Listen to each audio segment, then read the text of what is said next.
Live. Welcome, Blood Bowl fans! This is Gamba, and I am here with Full Metal, and we are here to talk Hey about guys! stuff and things and the week rolling over. Yeah, absolutely, Gamba. I mean, we've been talking all night anyway. We've been shooting the crap, and frankly, there's a lot going on now. I do want to kind of bring up as well because it's there's a lot of surprises, man. Oh, There's a yeah. lot of surprises. This season has been not at all what we predicted it. I mean, if you go watch the what we think's gonna happen in the REL Gman, and then you look at the scoreboard now, you're gonna be like, dude, you guys were so wrong. What happened? Yeah, absolutely. I mean, I'm playing in the Gman in Division One. I think that's probably a good place to start because I can talk from my experience from last season and then what I've experienced so far this season. But there's a few names that are just brilliant players, and they're not falling. The dice are not falling in their favour, or certainly not as heavily in their favour as maybe you'd expect, especially looking at the teams. Oh, definitely. I 100% agree. I mean, the first one that comes to mind is Sinister Dexter's really had a rough season so far. 1-0-3.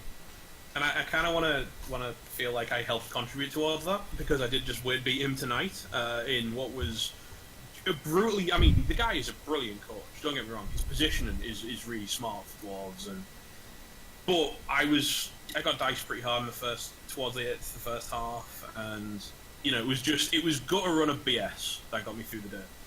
Oh, definitely. Trust me. I felt bad for you the first half, and then you started winning, and then I was like, you're so salty, and I was like, he should be salty, and it was. Yeah, it was an interesting game, but it was one that it was standard Skaven stuff, man. Gutter runners are Oh, I going to know. fight time and again. Oh, I know. It's the same as elves.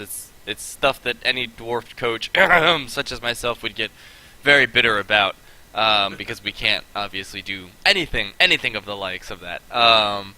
But no, there was so much salt, man. I had to go grab a glass of water afterwards because I was parched. Again, speaking of other teams, I expect to maybe have a slightly higher winning record. Both Mountain Lamb and I Coldbloods and Elven Fantasy are running 2-1-1. And if you haven't seen the Elven Fantasy team, it is a high elves coach's wet dream. This is the team that you aspire to have in 3 seasons' time if you pick high elves. Because everyone says, high elves, they start with almost nothing, but they have so much. They have the glass ceiling is so damn high. And I kind of feel like Walkathon is smashing through that glass ceiling with this team. Oh, yeah, for sure. Look at horrific. I have them pulled up right now. I mean, JRR token. I know we have a bounty board, but no one has even thought to be like, hey, let's put this guy up on the bounty board. It's not like he has block, pass, dodge, sure hands, accurate. I'm only level 5. Yeah. And for a high elf team, he's also got 2 guard pieces, which is quite nice. But his entire team is basically, there's with the exception of JK, Garth Nix, and Terry Pratchett. Mm-hmm. He's basic, and I think Terry Pratchett's actually a new hire because I'm pretty sure he didn't have a lineman with an unskilled lineman when I looked last week. But he's basically got Blodge or Rog on everyone. Oh yeah, yeah. No, it's a beast. I mean, there's nothing you can say about it. It's nothing more short of that. Being on the end of the inducement side in the division I'm on, there's no amount of inducements that would make this better. I mean, no amount of wizards is going to make you feel better about this. No amount of salty bribes, no amount of salty wizards are going to turn this game around for you. It is a stalwart team. I'm actually not looking forward to facing them. I think they're going to give my gutter runners hell. Oh yeah. I mean, I am looking forward to facing them because you know what, Walkathon's a great guy. Actually, he takes when the dice roll badly, he takes it well. When the dice roll well, he takes it well. He's genuinely a good guy in victory and in defeat. So, from my experience, and another good guy with the same score, and again, kind of a surprise because they actually stomped me last season. Was the Mount Lamb and I Coldbloods under Kedgerons. Another personal friend I picked up within the league. And a brilliant player as well. And I think he was mentioning himself that he had hell against Walkathon when he played them because they were playing a takey turns on the touchdowns, and it was like, no, let's not do that. Yeah. Also, another great team. I mean, both Division Ones, REL and the G-Man, have wonderful teams that they are churning out. Dude, he's got to block Croxidor. I know. Lots of Grows. And he's also got two. He's got two Blodgesauruses. Yeah. But the thing to also keep in mind is we are only week 5 of 13, so there's still plenty more weeks left. So, I mean, yes, a lot of our, at least my white horse has been down and out. There's still chance for them to turn around, and there's still chance for these teams that are up high to take a fall from grace. I'm really happy to see High Sales in the 1 spot because he is a bold coach, and he plays Wood Elves to the most extreme that I've ever seen people take Wood Elves. He's like, I don't care if they're AV3. They're going to get in there, they're going to base that guy, and they're going to block. And then they're going to take the ball and run. I had no idea what to do against that guy when we played. It was the stupidest, scariest, silliest game I've ever played against Elves. He was my opening. I think he was my opening week, if I remember correctly, and he beat me 3-2. So it was a high-scoring game. Yeah. But it was. And I got a fair few injuries. I think I killed one of them along the way.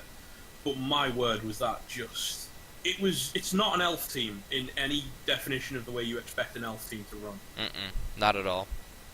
It's chaos, really, is what it is. it's organized chaos.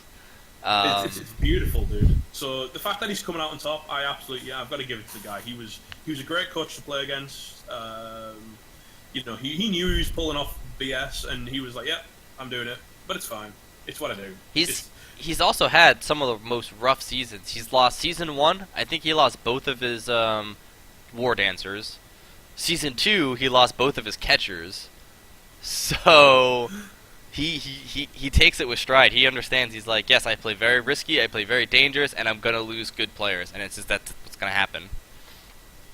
Another team I want to talk about as well is just the weirdest Bretonian team I think I've ever seen. I know exactly where this is going. Yeah. Stefan and Mark Gogian Morgwanig, I believe it's pronounced, or close to being pronounced. I'm glad you did it because I couldn't.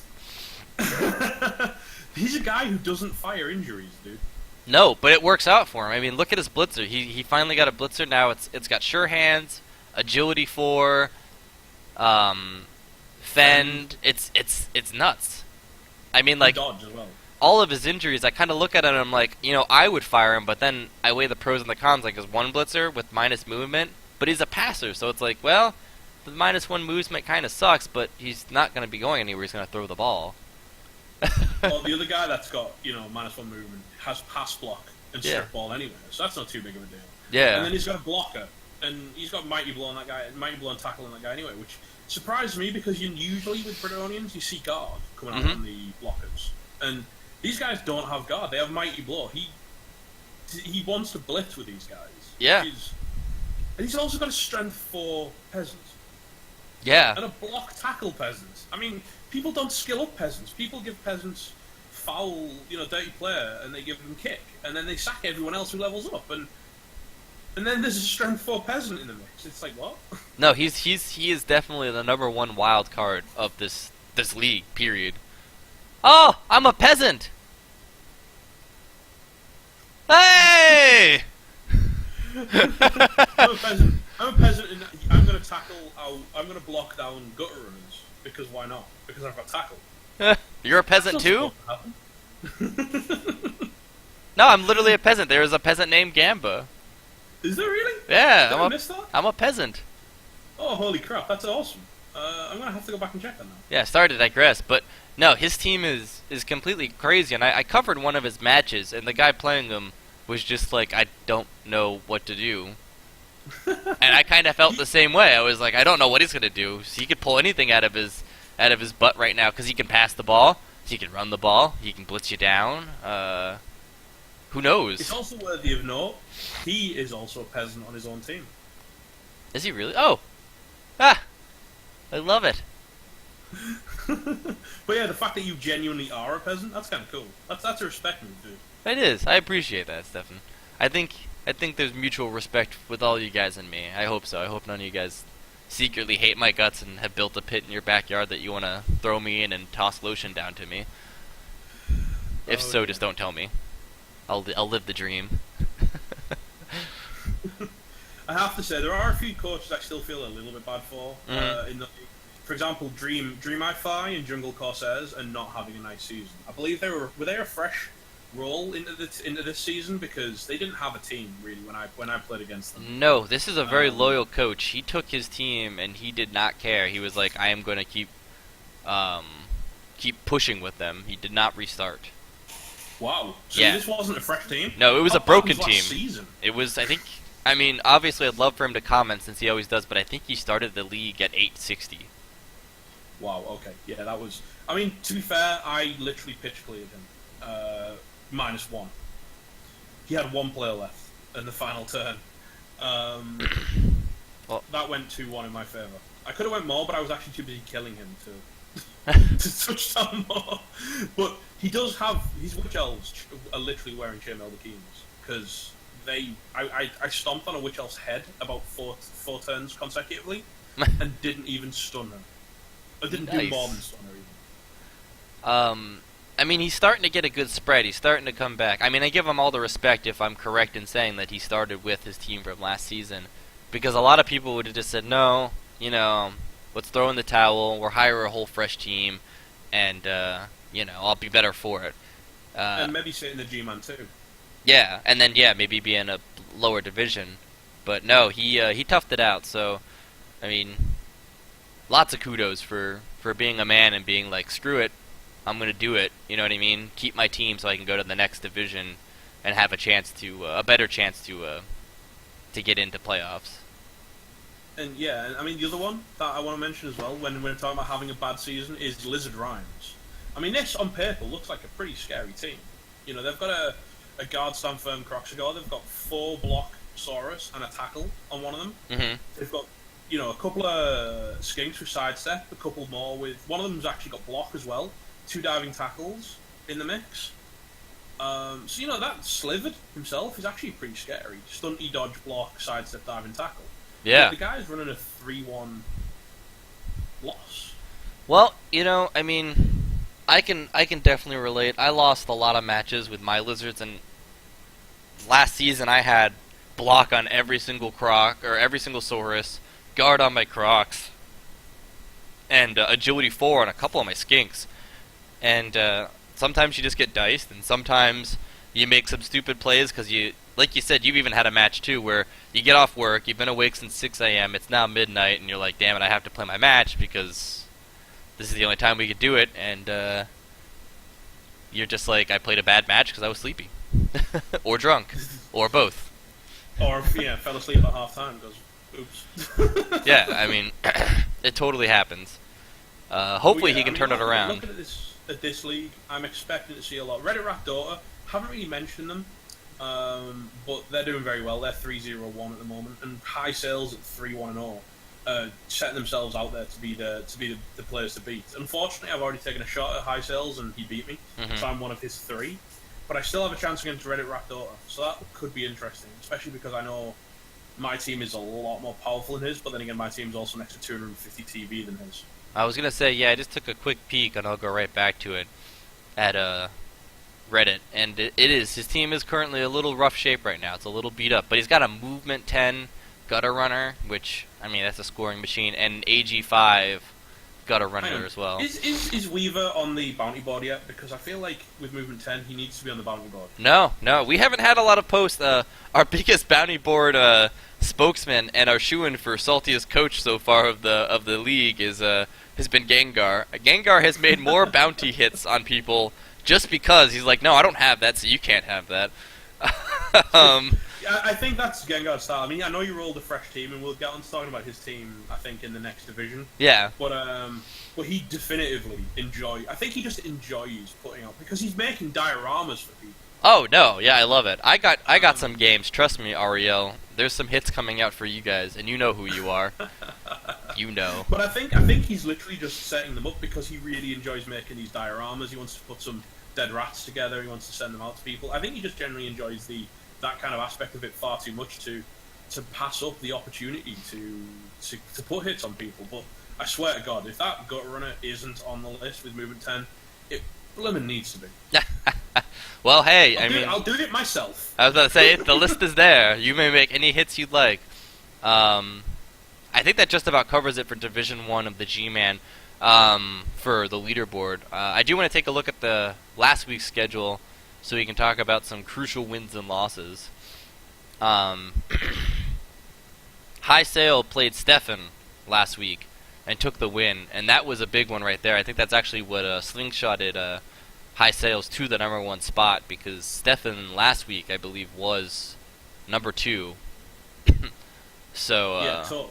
it I agree was entirely. it was a big loss for him and a big win for High Sails. Also a big match that went under the radar. I tried to do commentary, and I'm sorry that it was kind of bugger all, but Monsters of Rock versus Elven Fantasy stalemate. How did that even happen? Because I've seen Monsters Rock, and they've got the makings of a very scary team, but they just don't like they could look like they could touch Elven Fantasy. They've got very little tackle, and Elven Fantasy they scare me. They really are the monsters under the Oh, map. they really are. They're the boogeyman. It was. I thought for sure when I was watching it that poor some kind of wizard was just gonna get kicked the poop out of, and he just made really bold plays that just worked. I mean, a lot of the times I was like, this isn't gonna work, and then it did, and then I was like, oh, well, I would never have done it like that myself, but you did, and it worked, so kudos. And he was able to get a last minute 3-turn touchdown in and tie it up, and I was like, holy cow, way to be the underdog there, and I think the pull other through. one, I think maybe slipped under the radar because we've actually got 3 elf teams. We talked about 2 of them. Mhm. We've actually got another elf team, the Pemplefort Chargers. Oh who yeah, Actually, looking at the schedule and I think talking about crucial wins, the Pemplefort Chargers, where are we? Took a round off of Reddit Rat Daughter, which is what basically put Reddit Rat Daughter into second place because he was 3-0 going. yeah. He was undefeated actually, so that is a big one, and kind of feel bad now. Now you mention it that I missed it. That's a crucial loss that kind of dethroned him. And as I say, I mean, without meaning to toot my own horn too much, we did help put another nail in the coffin of Thorin and company as well. With Yeah, our 2-1 victory. everyone's been out after him. He did really well the first season, and I think everyone was kind of like, that's the guy to watch because he totally schooled Division 1. Yeah, well, that's it. If you're going to set yourself up as the Division 1 leader, you're putting a target on your back. It is. I mean, talk to Horny Cricket. He had the same treatment in season 2. He was the winner of the whole kit caboodle season 1, and season 2 everyone was out to get him. There was foul. I watched his matches and I was like, man, there was unnecessarily fouling on pieces that weren't gonna get removed with fouls. It was just like people were like, no, you're going down. I don't care if I win. I'm dragging you down with me. But he still managed to make it to the playoffs. He still got into the playoffs at the end. I still think honestly that Sinister Dexter has that capability of doing it. I mean, like I said, it's only. Oh, I mean, as I said when I was talking about playing him, he's a ferocious player.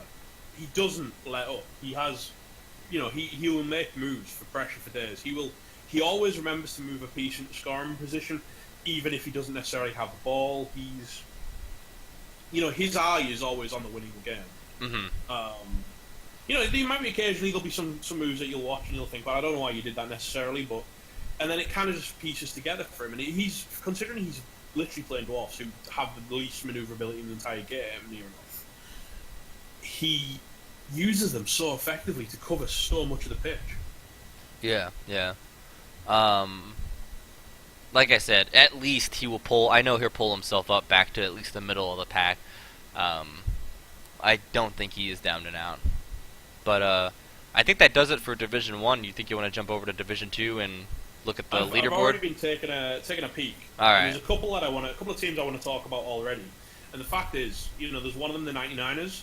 We've got a Chaos team at 3-1-0 after 4 weeks. A Chaos team has taken 3 games in the first 4 games of its life. But have you seen the team? Have you seen the team? I mean, I'm opening them up on my screen now just so you can look at the roster. It's Bleeding Hippie, and I cannot say good or bad things about him because apparently if I am for him, he will lose. So, you can hear me now, Bleeding Hippie. I'm not saying anything positive and or negative about your team. These are just hard facts. Is that where the draw came from? Was that your fault?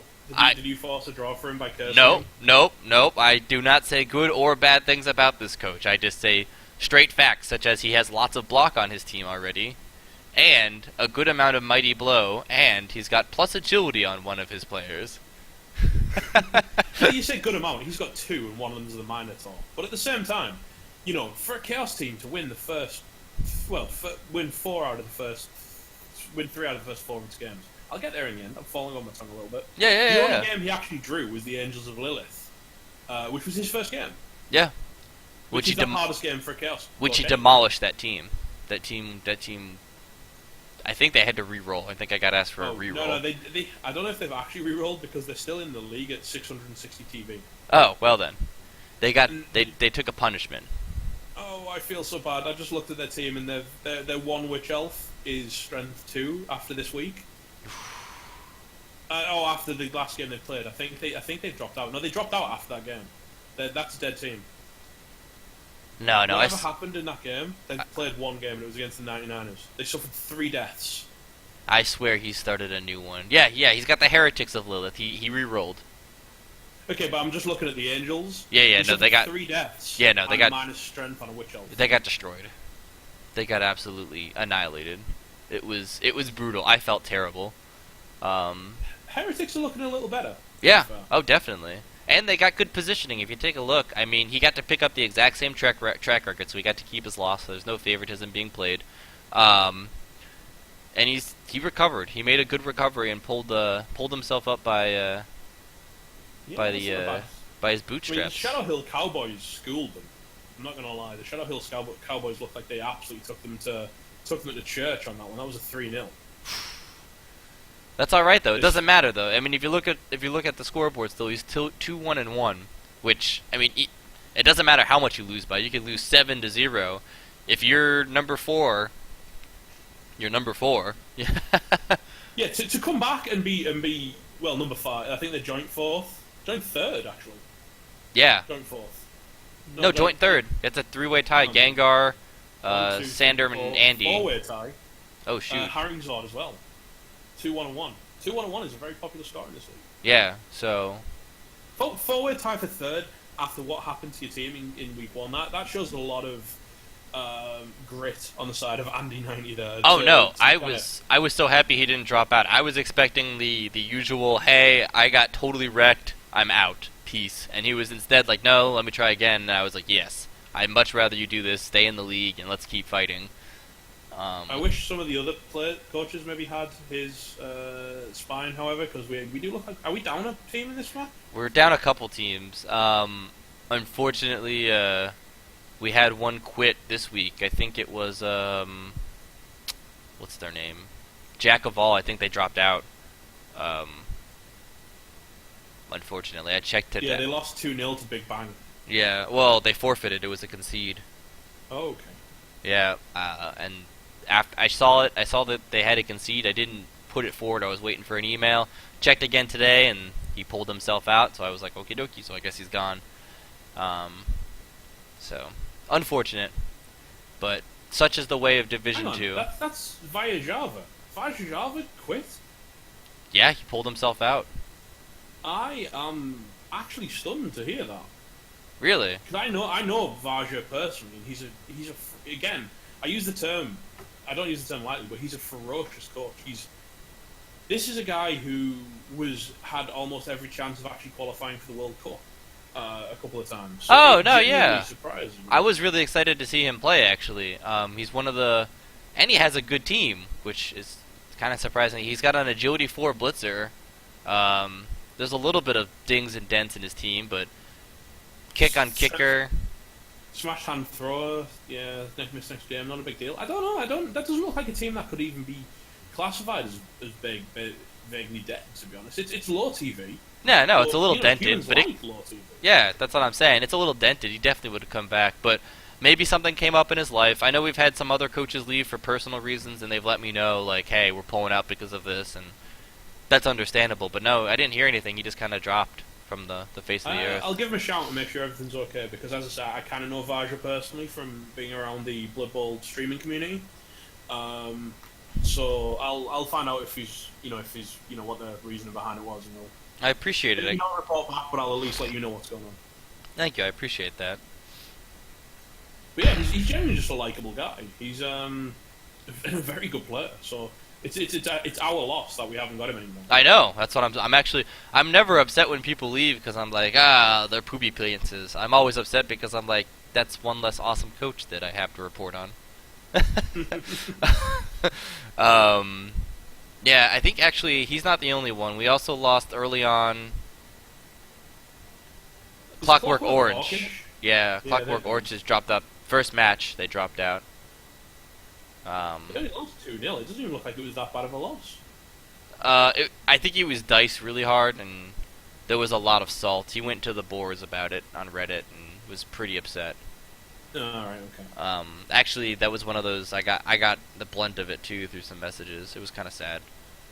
I was really upset to see him leave. He had such a cool team name, but such is life. The Big Bang Bashers are doing really well as well. We got 3-1-1 tied with Bleeding Hippie. Yeah, they're doing quite nice. Smashed hand on one of their skinks, not a big deal. No, Level no. up waiting to happen on a skink, so I hate when players leave level ups. Oh, It's me like, too. Roll your goddamn level ups at the end of the matches so we can see, so we can talk about it, man. Yeah, yeah, nah. I totally get it, and it is mildly upsetting, but the anticipation's killing me. Yeah, at least if you've rolled it and got a dice, come on, man. Come on, we're calling you out, Olifant. Tell us what you rolled. If you're trying to make a decision, that's fine, but at least tell us what the roll was. I'm really happy to see Unwunder and Unwunder's chance is doing good. I've gotten to talk to this coach every now and then. He pops up on my radar, and I get a cool message from him. But he had a really rough season the season before, and he had a really rough season one, and he was getting kind of like, man, this sucks. But if you take a look at his team, Agility 4 on a Chaos Warrior, plus movement on a Beastman, dodge on another Beastman, and then block on a Chaos Warrior. The guy just can't roll normal skill ups, can he? No, he's got to be having a blast with this team, and he's a great guy. I mean, he takes his losses with pride. He's 2-2, yeah. Yeah, 2-2. So he's actually having a pretty decent season so far. It looks like he hammered the Crumbling Vanguard in his opening. Are they left? No, they're still there. The Crumbling Vanguard. Another Bretonian team. Why do people coach Bretonians, man? I don't understand. Because Bretonians as a team confuse me. we gotta have the fun teams. You know what I mean? It can't all be about winning. Sometimes it's got to be about just going out there and having fun. Now, are we gonna do this? Are we gonna call out the Nordland Vargs while we're here? I feel like we have to because we both are personal friends with Gengar. Yeah, we already have. I just want to talk about the fact that they've already lost the Yeti. Was it game 1 they lost the Yeti? Game 2, it was about to be the dream. He was about to level up because he had 2 kills or 2 injuries that game. Plus, I think he had an injury the game before, so he was like leveled up, and then he got killed, and he had no Appo to do anything about it. So that's upsetting. Yeah, he was so happy because he's like, he went all out, as we know from the start. He was like, he took every positional. He's like, no, I'm doing it. And he paid for it, unfortunately, by not having the Appo, and lost a really good Yeti. But he has got a Mighty Blow Berserk, and that'll make him feel a little bit better. Yeah, definitely that will make him feel better. His throwers won't stop getting skill ups. STP. Yeah, I was gonna say, his games have been very high score for the Norse. He's been playing a very score heavy game. I'm really interested because I know he has told me that he is planning on sticking with this team. He's like, no, this is it. This is where we're putting the boots to the ground, and this is my team.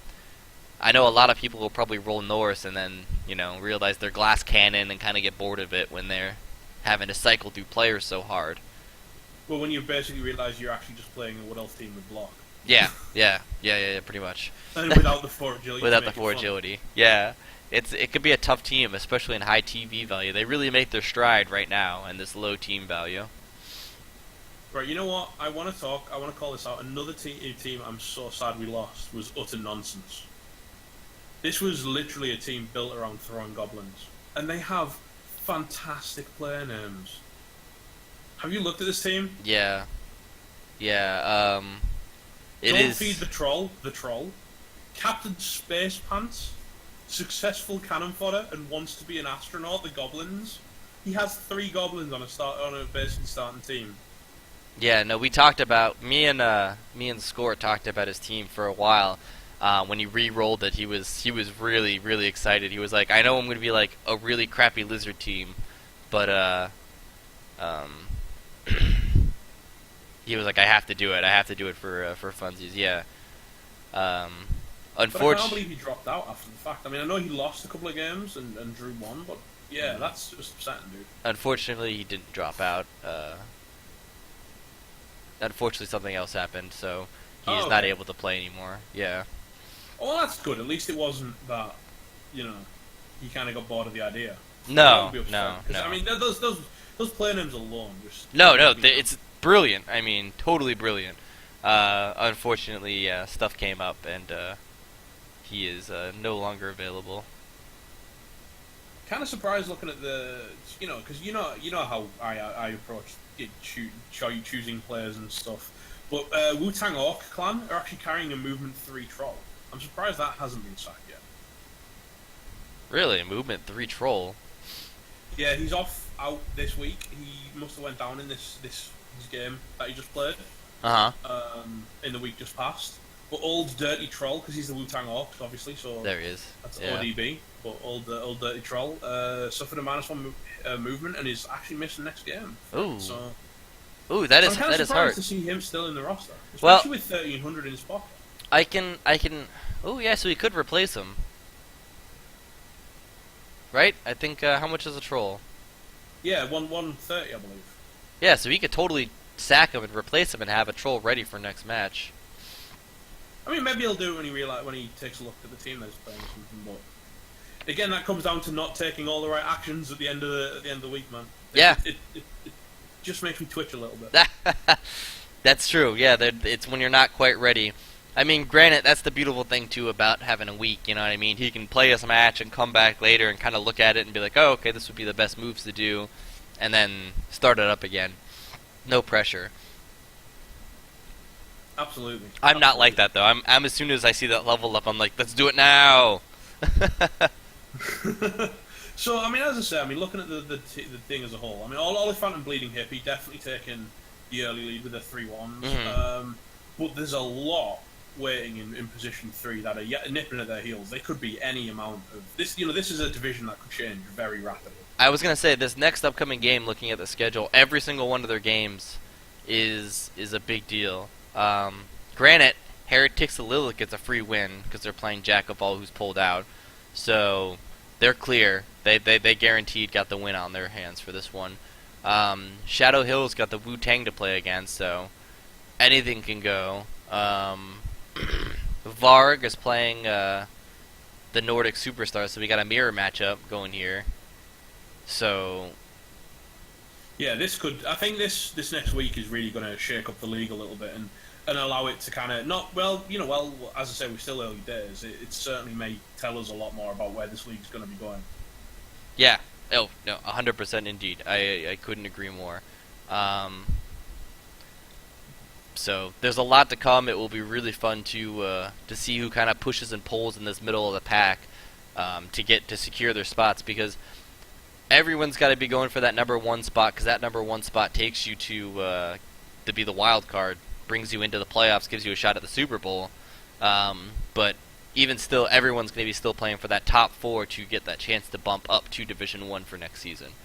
And I think next season, if everyone kind of stays where they are, which I don't think there's going to be new teams rolling in, so I don't think anyone's really going to re-roll, next season we're going to have a hell of a Division 1 for the G-Man. Oh, wow, totally. Are we going to be doing Rel at the same time this evening, or? Yeah, let's jump over and knock it out right now. All right, fantastic. Because I'm just taking a quick look at Rel, and there's a lot there that I kind of is upsetting me already. There's 4 teams on the first page that have level ups. Make them stop, Gamba. Make them stop. Well, Harley Quinns I can't make stop because they've been booted for the 2-strike penalty rule.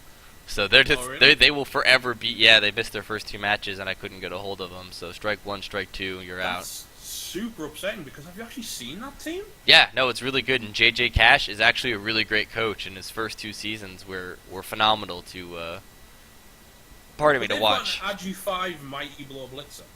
Yeah. And a Blodge Mighty Blow Blitzer. Oh no, terrifying team. It is. Both people who got the free wins off of him are super super happy because it would have been A, he would have gotten inducements on top of having an awesome team, and B, good coach with an awesome team.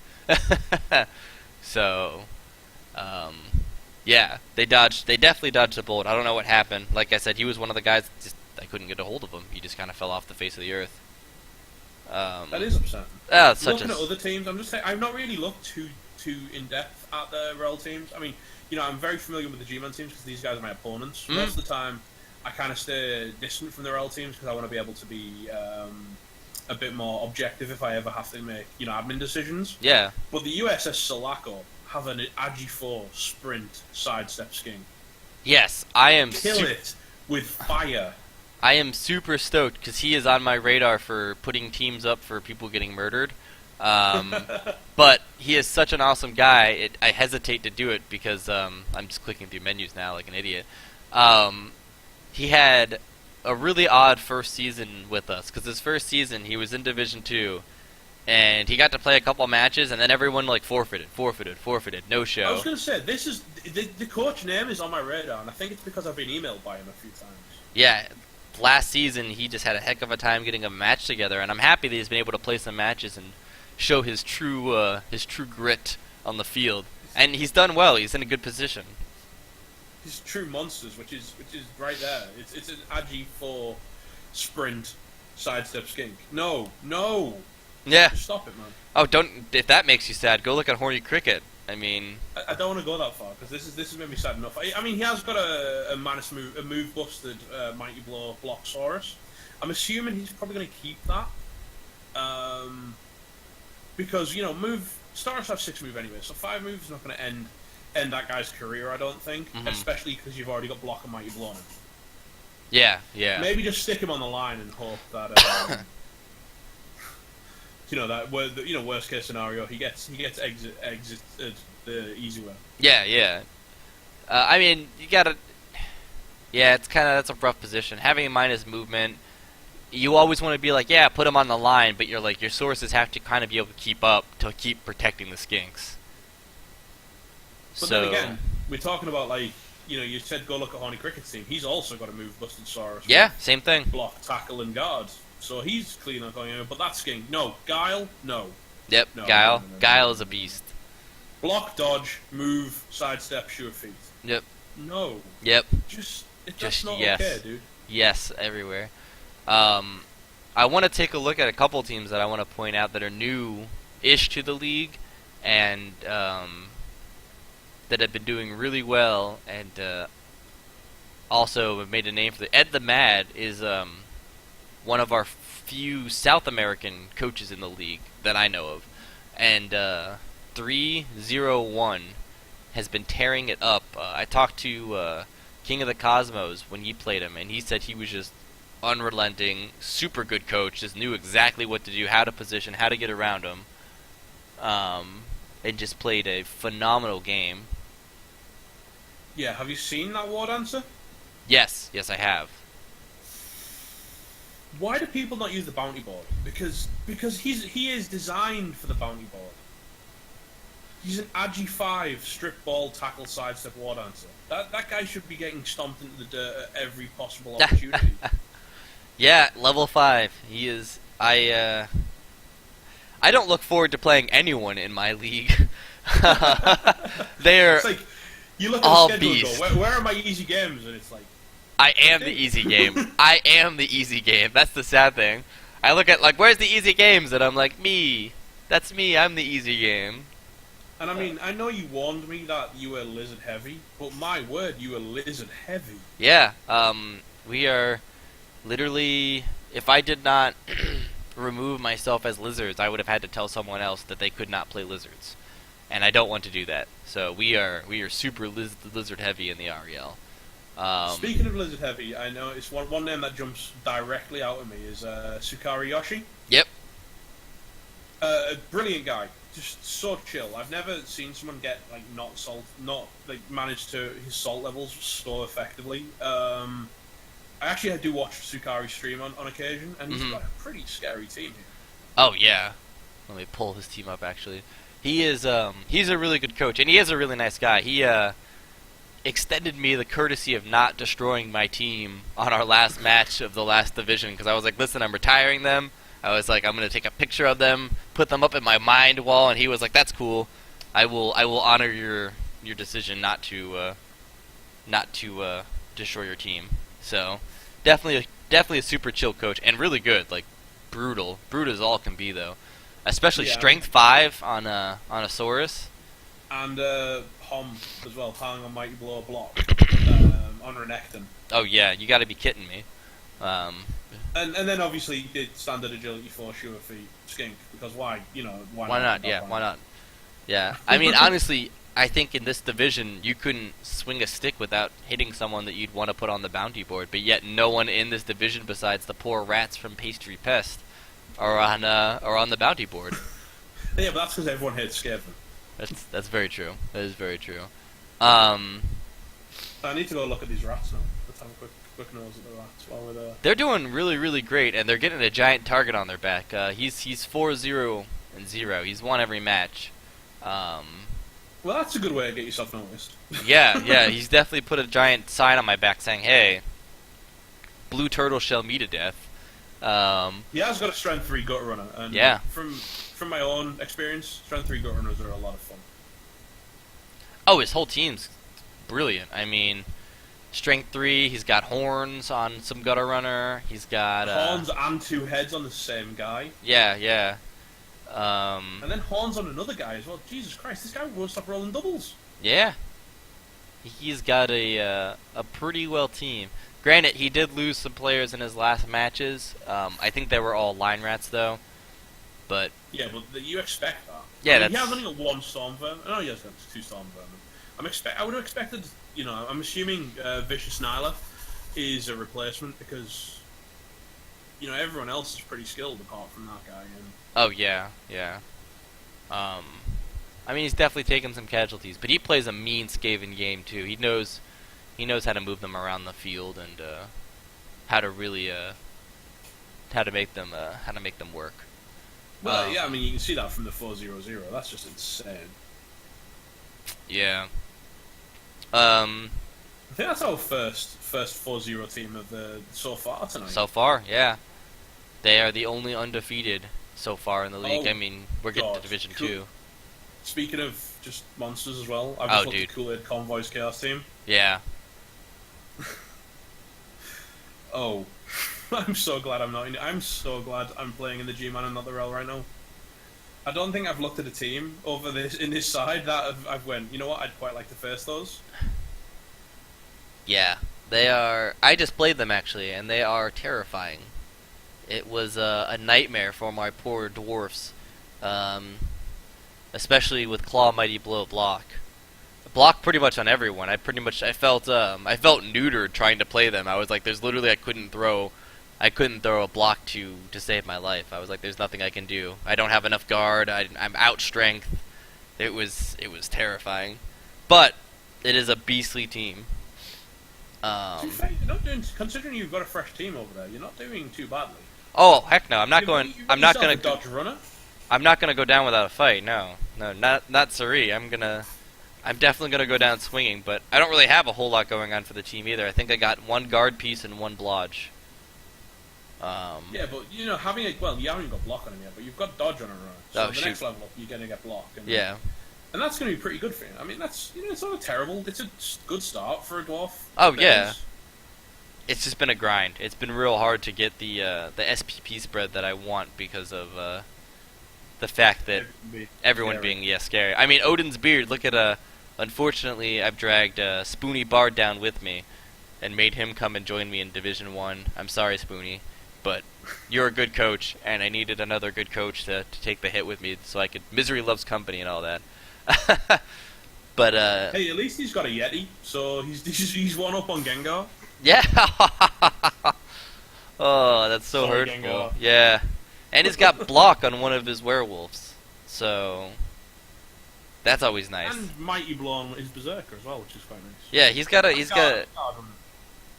we're playing next. That's actually one of I'd have to say that's one of my bigger matches. It's going to be a crucial match for me and him because being kind of close and TV value makes it I could get a win which will really edge me up the board, and he can get a win which could really edge him up the board. A very feasible win where we're not playing, a team that's double our team value or close to it. So. Yeah, that could. I mean, I suppose it's kind of interesting for you guys to have to basically play the inducements at that point. Yeah, you learn very quickly that for the most part, it's just not enough. I mean, the star players help a lot. That's what I've been leaning on, is pulling the star players, or pulling 3 bribes and a death roller. People's faces. No, just death roller 3 bribes and be like, go death roller, go create some chaos. Nice. It's fun. It's good times. Speaking of, I mean, there's still one game to be played. Is this likely to happen? Crimson Pride and Handsome Jacks? They've been trying to schedule it. Apparently, I think Crimson Pride is in vacation in Sydney right now. So I'm gonna leave their game up till I wake up for work tomorrow in the next 5 hours, and then I will see where they're at. And if not, they're probably gonna draw, since they both made an attempt to do it, and it looks like it just hasn't been able to. Because that is a scary human team. Oh, Handsome Jacks? Yeah, huge Gman is a block piling on Ogre. Yeah, I know Crimson Pride division. has not been happy since he came into this as a substitute with a fresh team, but he's been a trooper, because I mean he's still trying, he's still putting up with it, but to be fair, his team doesn't look like it's not being mauled or anything. No, he's just, I mean, I know he can't be happy being in a Division 1.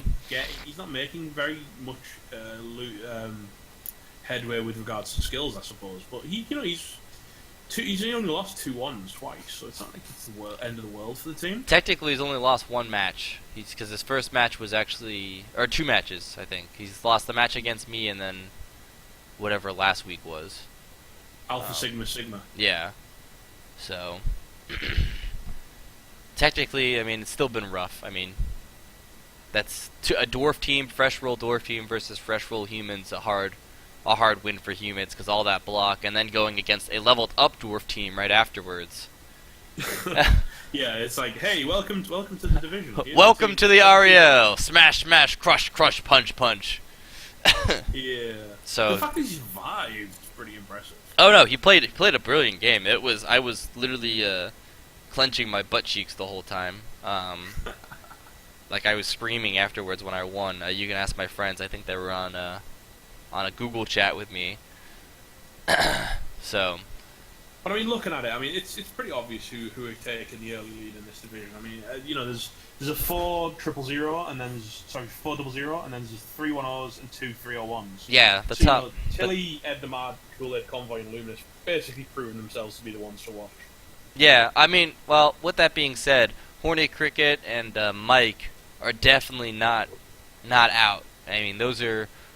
Horny Cricket may have had a couple of losses, but he's been in the playoffs. Not the jinx Horny Cricket, knock on wood, but he's made playoffs both seasons, and for good reason. He's a good coach.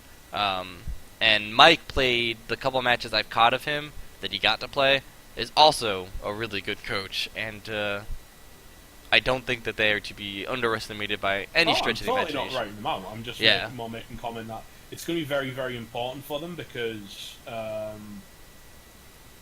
looking at the lineup, looking at the incoming games, certainly Eisenmike's playing a team much lower down the division than him, but it's a very scary dwarf team. But Horny Cricket's in a perfect position to actually move himself up the. But this is also a grudge match, let me tell you, because remember Tilly's the one who knocked Horny out of the playoffs for the Gman spot. Wow, that's actually the last match. Yeah, the last match that Tilly played, or Horny got to play in the last season, was against Tilly for a spot for who's going to the REL Super Bowl.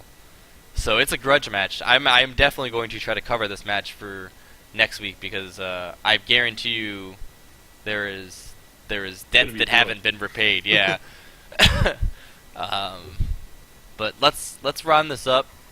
and jump to the next division. And yet again, I jump in and there's two teams that need level ups. Yep, Come on, Yeti please, to guys. party. Yeti to party and If- surfs up. If we're going to be doing this again, can you please level up? What about, okay, we're on Avignon Priest versus Purple People Eaters. Still haven't played. Is that going to happen, or is that... I don't think that one's gonna happen. I haven't seen. I saw a post for the Purple Eaters on Reddit. Thank you very much, guys, for using the Reddit. I want to give a shout out to you. It makes my life as an admin so much easier. But it doesn't I look like. don't deny, actually, to be fair, as someone who tries to admin as much as possible whenever I can, help out as well. I'm kind of more here for helping with decisions rather than actual general day-to-day admin work, I feel. That's kind of what I feel like I'm doing. But it's so much easier if it's on Reddit rather than via, like, because I can get on Reddit and work. Where Yeah. I certainly can't get on Oh, Hotmail and work. I do it all the time. I get on Reddit and I can look and be like, this person said that they wanted to play and this person didn't do it, and now I can make an easy decision. So it makes my life easier because I don't feel guilty like, oh man, I could be screwing this person and they really made a good effort and I don't know because I don't have their Steam logs. If it's up on Reddit, I can be like, oh look, Andrew said he's going to play this day, this day, this day, and Samsung said that they would play this day and they didn't. Cool, Samsung forfeits. Done. No guilt on my head. There we go.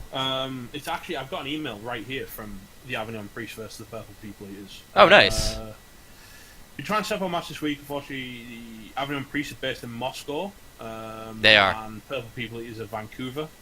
So they're going to try again tonight. Cool. That was that was yesterday. That was sent. So they're basically, I think they're going to try and bring it down to the wire. So we'll not. I don't think we should write that off until, as I say, give Yeah. them every opportunity. Yeah, no, I'm gonna give everyone opportunity. I go in at work at 4, so I'll probably get up around 3, and I'll check and see what happened. And if they're not done, then I'll give them a draw. It looks like at least they've tried. They've definitely been working at it. So I'd say that's going to be a draw at work. All right, well, let's take a look at the leaderboard. Division 2. The Division 2s definitely are the divisions that have everything to gain and everything to lose because they can A, go to the Super Bowl possibly, and B, definitely go up to Division 1. Yeti to Party 4-0-0. There's the second all wins all the time. Yeah, so Rel essentially going to show that they are able to take all the wins, and from the first 4 games. And Yeti the Yeti, who from Yeti to Party, interesting that he's kept him with a niggle. I'm assuming he's probably saving up to replace him, because I certainly wouldn't want a niggle big guy in my team. Oh yeah, no, especially because the fouling that would commence. Oh yeah, if that Yeti goes down, especially with armor 8, he's getting stomped on. We also got a niggling on Gurr. And also on R as well. Who's the guard lineman? I like the names. Rah, roar, grr, yahoo, woo, yeah. All right, okay, all right's kind of lame, but we and Well, alright also has Fens, so you know what? Yeah. that's all right. That apparently it is. Yeah. But no, clearly he knows how to play the team because he's got a nice history there. I mean, he's only conceded 2 touchdowns in 4 games. Yeah, yeah. And he scored 2 in every game. That's So that is 8. That's an 8-2 touchdown differential. That's incredible. no. Soul of Dragonfire is a great coach, and he's one of the few coaches that I've had since at least when I was Gman. I'm not sure how far back into when I was the G-Man, but I know he joined up when I was the G-Man. So it's nice to see him hanging around. Same with Dash Utenheim. Obviously, there's a bunch of other coaches. I don't want to go through the whole list and waste time, but it's good to see him, and it's also good to see he's doing well. He's the front runner so far. Tiny Bubbles followed up pretty closely. They're 3-1, I believe. Yeah. So take a quick look. They actually got their one this week against Animal Farm. And also looks like they just a miss next game on a blitz, so nothing too serious there. Movement on a Witch Elf's pretty nice. Yeah.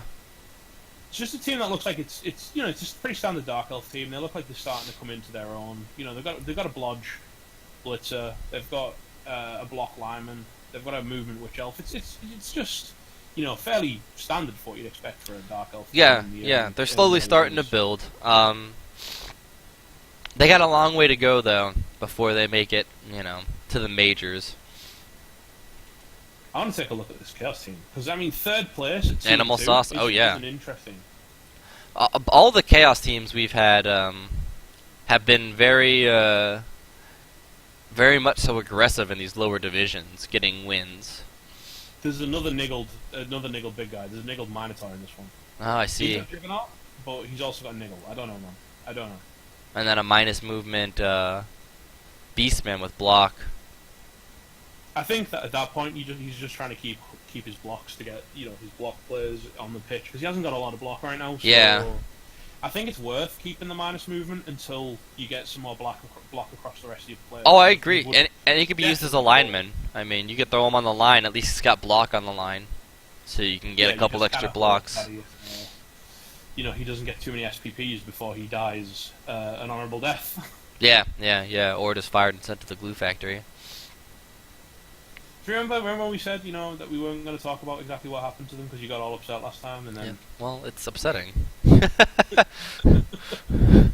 But he's part... This division's replaced Lizards with Norse. I told you, a lot of coaches that were... I mean, Solar Dragonfire, Dash Utenheim are two of them that I know for sure that should have been in Division 1, but they both were like, no, we want to play Norse, and we'd prefer to play in Division 2, and, that made me sad, but yeah. So, a lot of Norse. A lot of people wanted to come in and play Norse, which is good, because it's fun to have Norse. Yeah, and they've got, they're really nice models. A bit naked, for my liking. Yeah. Can't sound that big of a fan of naked men. Yeah. That's just me. Teaches their own, yeah, right. Level 3 Ulf, though, with block and Mighty Blow, that's going to be pretty scary. For the neckbeards? 6'4", in the neckbeards. That's Schuttenheim with his, frenzy block, Mighty Blow on a strength 6, on a move 6, strength 4 player. That's pretty horrible. Yeah. That's the stuff nightmares can be made of from a early on. I love that all of his Or Reddits. Named after subreddits. Yeah. But really horrible ones mostly. Yeah, it's awesome. You gotta have furries, r/r/fat people hate with Mighty Blow, the level 2 berserker. Okay. Unlike Let's move quickly. Unlike most of the divisions, though, this one's pretty well. You can see the top runners, and then you can kind of see everyone under. I mean, it kind of goes from 2-2, 2-1 to it's 1-3, and then 2-0, and 1-2, and then 1-1-1, and then a lot of draws. Which will be really interesting because a lot of those people might be bummed that they're at the bottom, but having 3 draws, as soon as you get a single win, you're going to go all the way up to the 6th spot, depending on what the Black Raven Brawlers do. Yeah, I mean, in a situation where everyone's kind of got a lot of losses and draws, even in the bottom of the team, they have the table. They've got quite a lot of upwards momentum. If they get a couple of wins there, that instantly starts bumping them up the table a lot. Oh yeah, because the draws are definitely worth something. I mean, it's not something to write off. I've said this at least 1 billion times, but my first season and my first league ever, I went to playoff on all draws and I think 2 wins. I had 0 losses, all draws, and 2 wins. Yeah, that's nuts, dude. Yeah, it's just because everyone else got bummed out and quit because they're like, man, I don't have enough wins. And it was enough people that I was like, I went from being like in 5th place to 4th place, which sent me to playoffs. Yeah, because all you need to do is not lose. Yeah.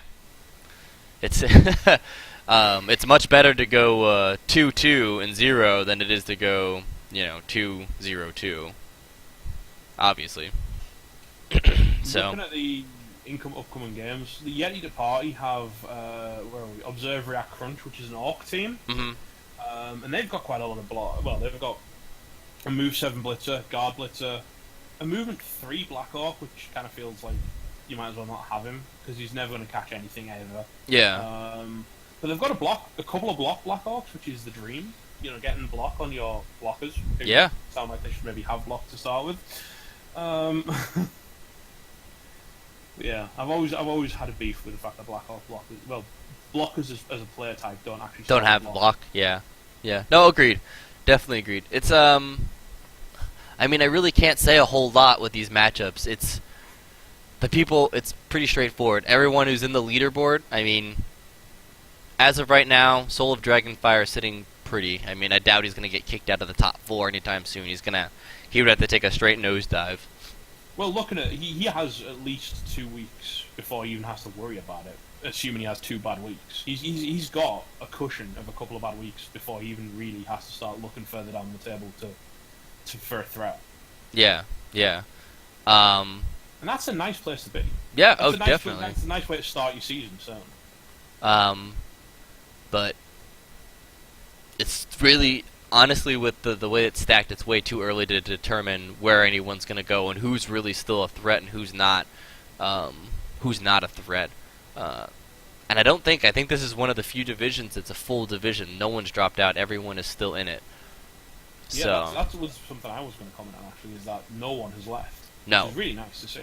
Yeah, everyone is sticking it out, so I'd like to... especially with starting teams, it's so easy to kind of get a little bit kind of salty if you have a couple of bad losses early on. And I could totally see it, but the thing that I want to remind newer coaches, I'm not sure how many we have that are in the bottom division, is it's a perpetual league. So even if you have a bad season, just focus on getting the SPP, because then next season coming around, you're going to be the big kid in the sandbox. You know what I mean? Everyone else coming into the bottom division is going to have a fresh role, and you're going to be sitting at the top of the division being like, hey, what's up?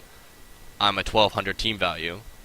Get ready to get punched in the face a lot. Dude, I played in Gman season. Well, I played in my first season in Gman was 2 seasons ago. Mm-hmm. So I've played 3 seasons. I'm on my 3rd season with the Gman now. Mm. And my first season, we won like 1 game, all league. But we got ourselves SPPs. We got ourselves 95 gut runner. We got ourselves, you start putting the pieces together of a team. Yeah, that's... And then you come back, and I was almost a playoff threat in season 2. I think I came 5th or something in season 2, which was almost a playoff threat. I'm hoping to get demoted with my dwarfs. I mean, I'm hoping to just get SPP and get demoted so I could be the big kid in the sandbox, and then maybe be a wild card threat, and then get back into Division 1 so I could have gotten a little bit of time to develop the team and be like, aha, see me now? I'm back with skills. Yeah. And this time I brought guard and on everyone. That sounds wonderful and yet terrible at the same time. Yeah, everyone hates dwarfs, so they're all going to be like, ew, but yeah, like, so for all the newer teams into the lower divisions, definitely stick it out. Make sure that, grind the SPP, keep your head down, and play smart, It's not always about the win. Sometimes it's just about getting in a good position for next season. Because there's going to be a next season. The trophy that I'm buying has like 16 spots on it, so that means we have at least 16 seasons, which will be forever. Forever. Forever. REL and Gman 100 times forever. RELGman.com forever//forever. But there's a reason that especially the REL is named the Reddit Eternal League. Yeah, it's it's gonna go forever. Even after I die, it will carry on without me. Someone will pick up the mantle, and well, don't look at me. I'm definitely older than you. So. I was gonna say probably not. Probably no one will pick up the mantle. That will just fall off the face of the earth and be forgotten about. No, so whoever won the last division will be like, can I keep the trophy then? Well, okay, so fun news about that. We had this will be the last thing we talk about. We had a debate about what we wanted to do. Did we want to send out individual trophies, or did we want to have one big one? And it wasn't really 50-50 split. It was like a 60-40, 60-30, or 70-30 split, where most people were like, yeah, send me a trophy. And then there was a handful of people that were kind of like, no, not really, thank you. So what I decided to do without consulting anyone, because that's what I do, is I'm going to get the big trophy, and I'm going to put all the winners' names on the big trophy, and then after we fill that big trophy up, we're going to have a Champions Cup. And then all the winners on that trophy will come back and do a knockout tournament to see who gets that trophy, to be like, look, I beat all of you. That's cool. I like that. I thought that was a cool idea. I thought about it while I was at work and should have been doing more important things. But I was like, this is brilliant, and that's what I want to do. It'll be a fresh roll tournament, that way no one has the edge if their team's been in the league the longest, but it'll be a whole separate entity, and they will go and fight for the tournament, and whoever wins, I will ship it to them, and they will have the REL. Yeah. Piece of Reddit history, dude. Piece of Reddit history. They can take pictures with it and show everyone and be like, "Look, Ma, I'm better than the internet." Granted, I haven't really put any more thought into it besides that, but I think that'd be kind of a good compromise for both people. That way I'm not sending out trophies to you and you're like, I don't want you to have my address. But the actual ultimate champion of championships will be able to get a super cool trophy. And then I'll buy another one and we'll start over. So, sounds good to me. Yeah. So for whoever got to the end of the video, this whole hour and a half long video, maybe 2 hours, that's good for you. You now know. How long is this video? It's a long video. Oh, it's way too long. And that's why we're gonna end it because I gotta go to sleepy time. Sleepy time junction is off for me. Thank you. I do too. Yeah, I was about to say it's much later in your time than mine, but I'm on AM. So internets, this has been a Gamba and Full Metal presentation of what's going on in the season. I hope you guys enjoyed it. And it's wonderful that you've actually bothered listening to us. If we missed you out, or you think we should have said more about you, you can feel free to bitch it out on Reddit, and we can feel free to ignore it. But we love you, really. Yeah, if you put it on YouTube, I will definitely acknowledge it. If you comment on Reddit, I will probably acknowledge it, and if you shoot me dirty emails, I will probably just sit in a corner and cry. So that's it. All right, guys. I will see you all on the flippity flop.